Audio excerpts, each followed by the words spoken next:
Stay free with me, Russell Brand. The things that I wanted to start with, given Elon Musk's recent takeover of Twitter, is whether he is a distinct and discrete category of billionaire. How is he different? How is he the same? And how will Elon Musk's position at Twitter alter your position on Twitter? Well, that remains to be seen. I'm still banned, so that hasn't changed. I mean, he's suggested that he might reinstate Trump.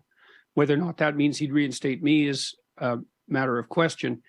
It isn't obvious to me that the people who run the social media networks know exactly how to regulate them with any degree of utility. You know, I've probably read 100,000 comments online, or maybe more, and I've tried to read them with a psychologist's eye. And there are some things going on online that are, I think, that actually pose a threat to the integrity of the culture itself. The biggest problem that I can see is that the large online platforms allow anonymous troll demons to rampage through society with no cost to themselves. And I can identify these people quite accurately now.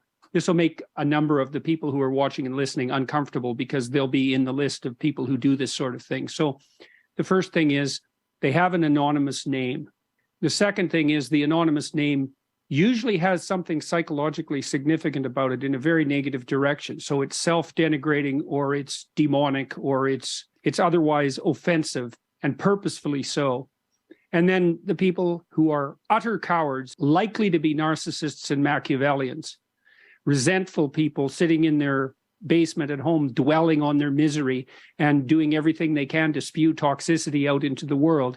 Alone in their bedrooms, they're just isolated people who aren't causing any trouble. But as soon as they multiply themselves millions of times using this incredible, powerful computer technology, they're not even human anymore. In my estimation, they're literally a demonic force. And I mean that in a technical sense, right? You and I aren't exactly you and I in this conversation because we're amplified hundreds of times or thousands of times or hundreds of thousands of times. And so we're not just human, we're androids in some sense operating in a virtual space. And these online trolls have that power because they have access to an audience that they would never gather by their own merits. They are saying things that are derisive and inflammatory and that would absolutely 100% get them punched if they ever said it in public. Imagine that there's a hierarchy of unconstrained people, and there's a variety of people who are very unconstrained, but in normal social discourse would be able to keep themselves under control because of the controls that are there in normal social discourse. You lift those controls and they just go off. And so that's what we're seeing online. And that has to be stopped. I think the large tech companies should be required to put in know your customer laws. They should ban anonymous accounts, but in this way. Imagine that you have a section for comments where it's real human beings that are verified, and you have another section underneath that's for anonymous troll demons. And if you want to go visit their hell and see what their resentful minds are spewing into the public landscape, then you can. Otherwise, you stick to the real human beings. And I don't know if Musk and the other people who are running the big social media networks understand the pathology that's associated with this online commentary well enough to control it. So we'll see. What I would like to draw your attention to, still sort of within the broad rubric of looking at Musk's acquisition of Twitter and how that may play out and how it may affect you personally. I was myself struck with, I think the tweet that you were banned for was sort of like commenting on Elliot Page. How do we prioritize compassion, kindness, love? And can't this basic palette of principles prevent us from getting into conflict around these ideas? Well, it isn't obvious to me that love can be reduced to compassion at all, because for a variety of reasons. First of all, I think love is a multidimensional virtue, and there's many other virtues than compassion. Think about it this way, Russell. Imagine that the purest expression of compassion is the love of a mother for a true infant. We could really think about that as true compassion, 100% compassion. And the reason for that is that if you have an infant from birth to, say, 6 months old, nothing the infant does is ever to be questioned.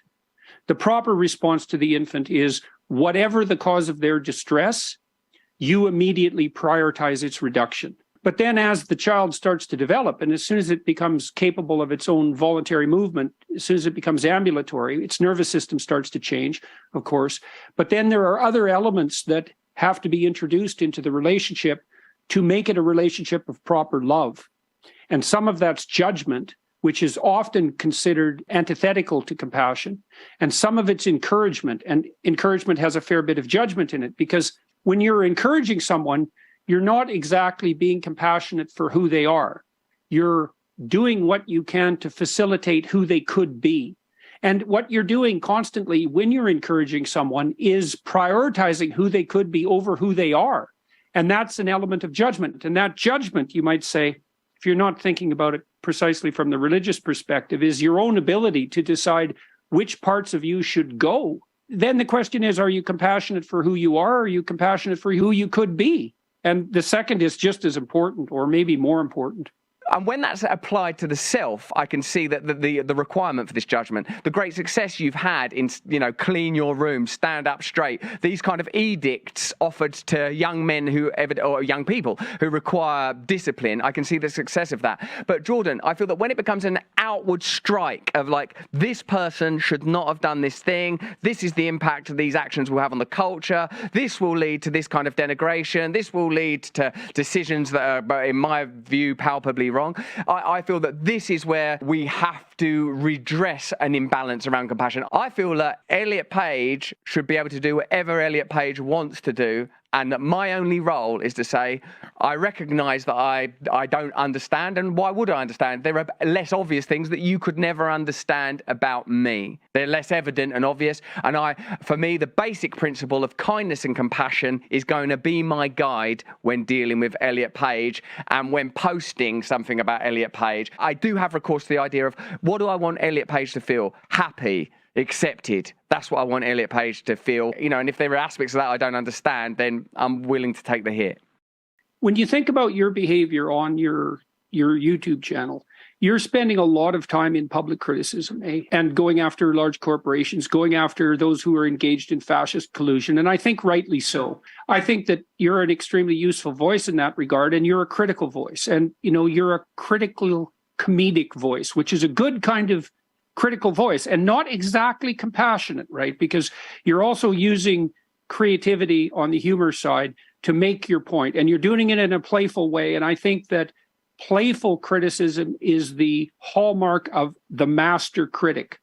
And I think the joker and the jester in that regard are master critics. But that's not compassion, right? That's a different virtue. And often it's very, very pointed. You do act as a social critic in many, many ways, and you do leaven it with comedy, and I think that's extraordinarily appropriate. It's part of what's given you such a broad voice, and that criticism is absolutely necessary. Now, let's speak about Elliot Page more specifically. So the first thing I'd like to bring up is the fact that in the UK, the Tavistock Clinic was recently closed, and that was the biggest clinic doing gender transformation surgery that operated in the British world. 1,000 of the 19,000 kids have now launched a lawsuit for medical malpractice. And when Elliot Page went online and showed off his or her new chest, she or he got 1.7 million Instagram likes. So then the question is, okay, compassion. Well, I think Elliot Page stepped over the line from victim to perpetrator, because when girls hit puberty, their negative emotion spikes and they develop bodily image problems. Because neurotic, and that would be negative emotional experience for women, is extremely tightly tied to body image. And so if you're a girl who is undergoing the hormonal changes that are going to elevate your negative emotion, which is what happens at puberty, you're going to be focused on body image. And if you're an unpopular girl and you're awkward socially, the probability that you're going to think something's wrong with your body is almost 100% if you're female. So I can see what makes you angry about it. It's your analysis and it's your opinion that it's a powerful influencer and it's going to lead people to make decisions that are going to be detrimental to their lives.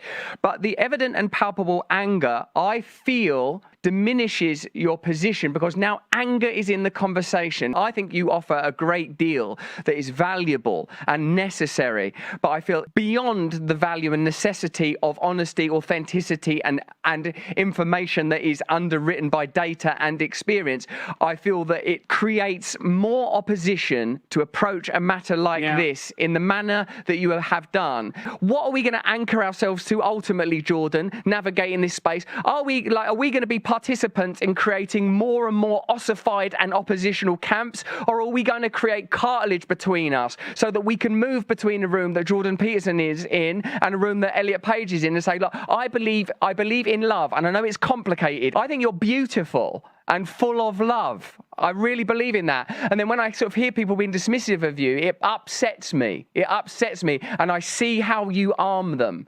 I feel that you arm them by sort of, in their language, dead naming Elliot Page. And I feel like why would you do that? It isn't necessary. It isn't necessary. Of course, it's the statistics you've cited about the Tavistock Clinic appear to speak for themselves. Is there a way that we can handle this that would be more akin to how we might imagine Christ would handle it? Otherwise, what's the point of Christianity? What's the point of Christianity if we're not going to embody Christ in our behavior? Look, everybody who's operating in the online space that we're operating is trying to get the tone right? And you do that in part by paying attention to the audience. And you do that by trying to see how people are responding, and not in a way that's pandering, but in a way that's open and attentive. And it's a very difficult thing to get right. So the question you're asking is, well, when is anger appropriate? When is it not appropriate? When is it only inflammatory? That's a really hard question to answer, to get that balance between judgment and encouraging acceptance right. I suppose part of the problem is we don't know exactly how emotions scale in an online environment, right? And definitely I found that even when I'm delivering very cutting material, as I just wrote an article for The Telegraph on the upcoming privation that Europe is going to be facing in the rest of the world in the winter. And I tried to read it as calmly as I possibly could, even though it's extremely cutting. And the calm delivery seems to alienate fewer people and bring people in more than an angry delivery without any shift in semantic content. The right principle is probably something like minimal necessary force in your personal interactions and minimal necessary emotion in your online behavior. But it's hard to know exactly what that means. And it's not as if I think I've done it perfectly. I mean, you move like this towards that central line that hopefully is moving uphill. Watch entire episodes on demand for free at rumble.com/Russell Brand.